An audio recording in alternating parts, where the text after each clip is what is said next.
À l'issue de la phase initiale de diagnostic, il est important de poser les objectifs que l'on souhaite atteindre dans le cadre du programme de promotion de la santé, des objectifs qui devraient permettre d'apporter des solutions, voire de résoudre en partie la problématique qui a été posée dans le cadre du diagnostic. C'est important de garder en tête la nécessité d'être cohérent dans les différentes phases de la méthodologie de projet.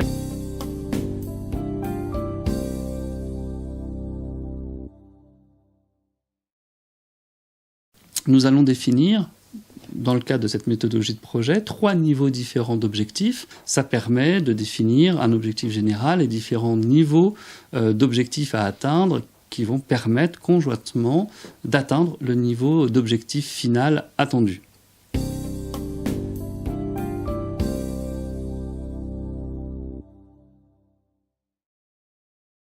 Pour vous donner un exemple, prenons un programme de promotion de la santé pour les personnes âgées, un programme destiné à l'amélioration, le maintien de la santé des personnes âgées. On peut se donner comme objectif général la prévention de la dépendance de la personne âgée sur un territoire donné.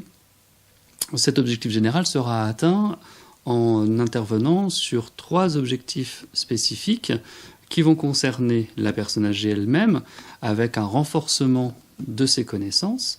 D'autre part, avec un objectif qui concernera les professionnels qui entourent la personne âgée, avec une amélioration des pratiques des professionnels. Et enfin, un 3e objectif spécifique qui va concerner l'ensemble des partenaires qui seront des ressources, qui apporteront une aide à la fois aux personnes âgées, à leur entourage et aux professionnels qui entoure la personne âgée. Donc cet objectif spécifique sera celui de la mobilisation de partenaires liés à la santé des personnes âgées sur une ville donnée. Enfin, 3e et dernier niveau d'objectif, celui des objectifs opérationnels, qui seront l'ensemble des actions qui seront à réaliser dans le cadre du programme de promotion de la santé défini. Chaque objectif opérationnel sera la déclinaison des objectifs spécifiques qui auront été définis. Et donc un ensemble d'actions, par exemple sur l'axe d'amélioration des pratiques des professionnels qui entourent la personne âgée, on peut définir comme action et donc comme objectif opérationnel la réalisation d'une formation.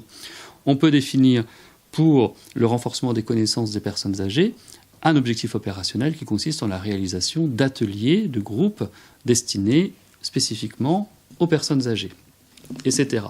En conséquence, nous avons donc 3 niveaux d'objectifs général, spécifiques, opérationnels, qui sont à définir, qui sont à décrire très clairement, et qui vont finalement être à écrire selon des règles qui porteront sur la construction même de l'objectif, avec une population cible, avec un lieu, avec une action à réaliser et à atteindre dans le cadre de la réalisation du projet. C'est un moment de flou et en même temps c'est un moment indispensable, la réalisation, la conception d'objectifs dans le cadre du programme de promotion de la santé. C'est grâce à ces objectifs que les acteurs de promotion de la santé vont savoir clairement vers où ils se dirigent, ce qu'ils doivent réaliser dans un temps imparti. Ne pas oublier qu'un programme de promotion de la santé, ça a une durée assez courte, et dans le temps qui est imparti, autour de la problématique qui a été définie, avec les partenaires qui ont été mobilisés, il s'agit de savoir exactement où l'on va aller, vers quelle direction on se dirige, ce que l'on va réaliser dans le temps qui est imparti, et donc les objectifs que l'on cherche à atteindre.